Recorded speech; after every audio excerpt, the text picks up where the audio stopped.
안녕하세요. 돈의 흐름을 읽어 여러분의 삶을 윤택하게 만들어줄 지식 크리에이터 갓생러입니다. 여러분, 혹시 이런 생각해 본 적 없으세요? 월급날은 분명 어제였는데 왜 내 통장은 이미 텅 비어 있는가? 범인은 바로 세금. 네, 우리 월급의 상당 부분을 묵묵히 가져가는 이 세금 말입니다. 오늘 이 지긋지긋하지만 피할 수 없는 세금의 비밀을 제대로 파헤쳐서 여러분의 지갑에 경제적 지혜의 축복이 가득하길 원하신다면 구독과 좋아요, 지금 바로 누르는 거. 이게 바로 부자가 되는 갓생의 첫걸음입니다. 자, 본론으로 들어가서 우리가 흔히 사극이나 영화를 보면 탐관오리 같은 세금 징수원이 나타나서 농민들의 등골을 빼먹는 장면이 나오잖아요. 그래서 옛날 사람들은 세금 때문에 정말 힘들었겠다라고 생각하기 쉽습니다. 그런데 말입니다. 만약 제가 여러분의 조상님들보다 지금 우리가 세금을 아주 훨씬 더 많이 내고 있다고 말한다면 믿으시겠어요? 네, 이건 팩트입니다. 오늘날 서구 사회의 평범한 세율은 중세 시대 농부들이 들으면 이건 폭정이다 라며 혁명을 일으킬 수준입니다. 도대체 과거에는 세금을 어떻게 걷었고 시간이 흐르면서 어떻게 이렇게까지 변하게 된 걸까요? 오늘 세금의 역사를 통해 돈과 권력, 그리고 인간의 욕망이 어떻게 역사를 만들어 왔는지 그 거대한 서사를 한번 따라가 보겠습니다. 시간을 아주 멀리 고대 로마나 그리스보다 더 이전으로 돌려보죠. 인류 역사 대부분의 기간 동안 세금은 사실 돈으로 내는 게 아니었습니다. 현금이 아니라 현물로 냈죠. 바로 노동력이나 생산물을 바치는 방식이었습니다. 고대 이집트를 예로 들어볼까요? 대부분의 이집트 사람들은 1년에 약 2-3달 정도는 국가를 위해 의무적으로 일을 해야 했습니다. 우리가 아는 피라미드 건설은 물론이고 관계수로나 도로 같은 사회 기반 시설, 즉 SOC 사업에 동원된 거죠. 요즘으로 치면 국가주도 대규모 건설 프로젝트에 몸으로 세금을 낸 셈입니다. 물론 공짜는 아니었어요. 이 노동자들은 일하는 동안 식량을 배급받았습니다. 재미있는 일화도 있는데 만약 배급받은 식량이 충분하지 않으면 이 노동자들이 파업을 하고 반란을 일으켰다는 기록도 있습니다. 예나 지금이나 먹고 사는 문제는 가장 중요한 거였죠. 자, 시간이 흘러 이집트처럼 강력한 중앙 집권 체제가 아니었던 다른 사회들, 예를 들어 고대 그리스 같은 곳에서는 세금이 그렇게 큰 역할을 하지 않았습니다. 오히려 아주 미미했죠. 고대 그리스 아테네에서는 오직 최상위 부자들만 세금을 냈습니다. 제가 예전 영상에서 한번 다뤘었는데 당시 부자들에게 더 높은 세금을 내는 건 오히려 명예의 훈장 같은 거였어요. 진정한 금수저들은 사회에 기여하는 걸 당연하게 여겼던 거죠. 지금의 노블레스 오블리주보다 훨씬 강력한 개념이었습니다. 일반 시민들은요? 세금을 거의 안 냈습니다. 국가는 세금을 가능한 한낮게 유지했고 정기적인 세금 징수는 거의 듣도 보도 못한 일이었습니다. 심지어 시민들은 나보다 더 부자인 저 사람이 세금을 충분히 내지 않았다고 생각하면 세금 납부를 거부할 권리까지 있었습니다. 대단하죠? 이렇게 거친 세금은 전쟁이나 거대한 신전을 짓는 것처럼 돈이 많이 드는 프로젝트에만 사용되었습니다.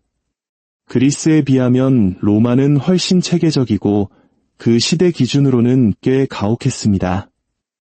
어마어마한 규모의 상비군을 유지하고 제국 전역에 도로망 같은 인프라를 깔려면 돈이 많이 들었으니까요. 그럼에도 불구하고 로마 제국 후반기로 가기 전까지는 오늘날의 기준에서 보면 세금이 아주 온화한 수준이었습니다. 판매세, 즉 부가가치세는 1%에 불과했고 재산세는 1%에서 3% 사이였는데 그마저도 전쟁 같은 비상시에만 걷었습니다. 상속세가 10%로 좀 높긴 했지만 고인의 가까운 친척들은 면제 대상이었습니다. 여러분, 지금 우리나라 부가세가 10%인 거 아시죠? 로마 시대 사람들이 보면 기절초풍할 노릇입니다. 자, 이제 중세 시대로 넘어가 봅시다. 로마 제국이 몰락할 무렵 세금은 점점 더 가혹해졌습니다. 그래서 북쪽에서 내려온 게르만족이 쳐들어왔을 때 로마의 지방 주민들이 오히려 그들을 환영했다는 기록이 많습니다. 왜냐고요? 게르만 부족들은 세금에 대해 극심한 반감을 가지고 있었거든요. 그들은 세금 해방군처럼 보였을 겁니다. 중세시대 대부분의 세금은 고대와 비슷하게 현물로 걷거나 통행세나 시장세처럼 간접적으로 걷었습니다. 하층 계급의 농민들에게 현금으로 세금을 걷는 경우는 드물었어요. 그들이 주로 걱정해야 할 세금은 딱 하나, 바로 11조였습니다. 이건 자신이 생산한 농작물이나 노동력의 10%를 바치는 건데 중요한 건 이게 국가에 내는 세금이 아니었다는 겁니다. 바로 내가 다니는 지역교회, 즉 하나님께 바치는 헌금이었습니다. 거대한 중앙정부가 아니라 내 삶과 가장 가까운 공동체에 기여하는 개념이었죠.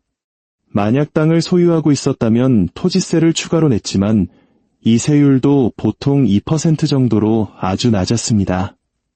자, 어떠세요? 세율만 들으면 정말 매력적이지 않나요? 하지만 세상에 공짜 점심은 없죠. 세금이 낮다고 해서 그 시절 삶이 좋았다는 건 절대 아닙니다. 이건 중세 시대라는 걸 기억해야 해요. 위생도, 의료도, 안전도 보장되지 않던 시대였죠. 게다가 이런 낮은 세율이 항상 유지된 것도 아니었습니다.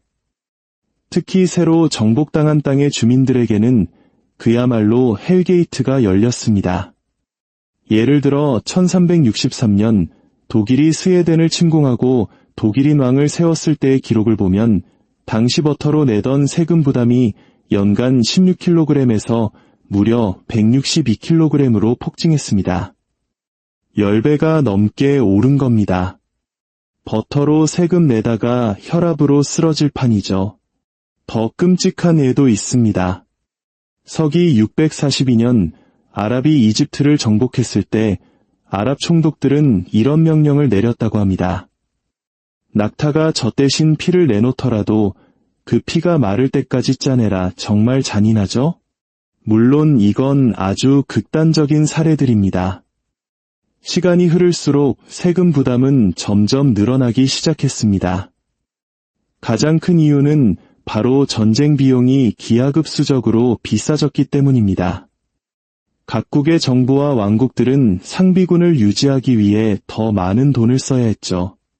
예를 들어 영국은 1377년 프랑스와의 전쟁 비용을 마련하기 위해 인두세, 즉 모든 성인 남성의 머릿수대로 세금을 매기는 제도를 도입했습니다. 많은 이탈리아와 독일의 도시 국가들도 소득세를 포함한 다양한 직접세를 도입하기 시작했죠. 여기서 또 재미있는 사실 하나. 당시에는 당신의 재산이나 소득을 평가하는 별도의 기관, 지금으로 치면 국세청 같은 곳이 없었습니다. 대신 당신이 직접 자신의 재산을 평가하고 그 평가가 정직했다는 것을 시민위원회 앞에서 맹세해야 했습니다. 여러분의 양심에 맡기는 셀프 세금 신고라니. 글쎄요, 악용하는 사람들도 꽤 있었겠죠? 이제 근대로 넘어와 봅시다. 전쟁 자금을 마련하기 위해 세금을 걷어야 하는 국가의 필요성은 시간이 지남에 따라 일종의 긍정적 피드백 루프를 만들어냈습니다. 더 많은 세금은 국가를 더 강하게 만들었고, 더 강해진 국가는 훨씬 더 많은 세금을 부과할 수 있는 힘을 갖게 된 거죠. 국가가 세금이라는 경험치를 먹고 점점 강해지는 겁니다. 이런 상황에서 반란과 혁명이 일어나는 것은 너무나 당연한 수순이었습니다. 우리가 잘 아는 미국 독립혁명과 프랑스 대혁명의 가장 큰 도화선 중 하나가 바로 과도한 세금이었죠. 1525년에 유럽 역사상 가장 큰 규모의 농민 반란이 일어났는데 그 원인도 역시 세금이었습니다. 결국 터질 게 터진 거죠. 시간이 흐르면서 세금 정책은 계속해서 진화했습니다. 어떤 사회에서는 세금이 엄청나게 높아졌지만 그만큼 국민소득 대비 조세 수입의 비율도 함께 증가하면서 국가 전체가 부유해지는 긍정적인 효과가 나타나기도 했습니다. 높은 세금이 국가 발전에 도움이 된다는 주장이 나올 수 있는 부분이죠. 하지만 문제는 그렇게 간단하지 않습니다. 역사상 가장 큰 폭의 세금 증가는 모두 세계대전 시기에 일어났습니다. 전쟁 자금을 대기 위해서였죠. 흥미로운 점은 전쟁 중에 임시조치로 도입되었던 수많은 세금들이 전쟁이 끝난 후에도 그대로 남아서 영구적인 제도가 되었다는 것입니다. 딱 한 입만 일하던 친구가 내 과자 한 봉지를 다 먹어버린 느낌이랄까요? 세계대전 이후 기술적으로 우리 세계는 비교적 평화로운 시대를 보내고 있습니다. 논리적으로 보면 전쟁이 줄어들었으니 높은 세율에 대한 지지도 줄어들어야 합니다.